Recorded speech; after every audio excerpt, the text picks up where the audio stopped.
skal lige så vi kan... Ja, så er vi klar. Ja, mit navn det er Finn Vogtmann, og jeg er direktør for firmaet Bjerregaard Sikkerhed.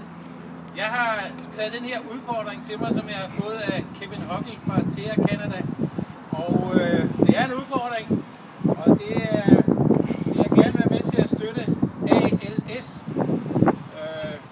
som jo er sklerose, som er en udbredt sygdom, som man ikke har nogen rigtig god helbredelse på her nu, men vi støtter et godt initiativ, og man skal så viderebringe til 3 andre, og den første jeg viderebringer til, det er Gorm Rasmussen fra Karl Rasmussen, og den næste, det er Søren Bøje fra Snickers Arbejdstøj, og den tredje, det er Jan Asbæk fra Carlsens Arbejdstøj.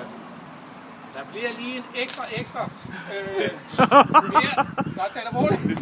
Det er min gode venner og businesspartner, det er Harm Dams fra Bata Industrials Holland. Han er en global chef i dag for Bata Industrials.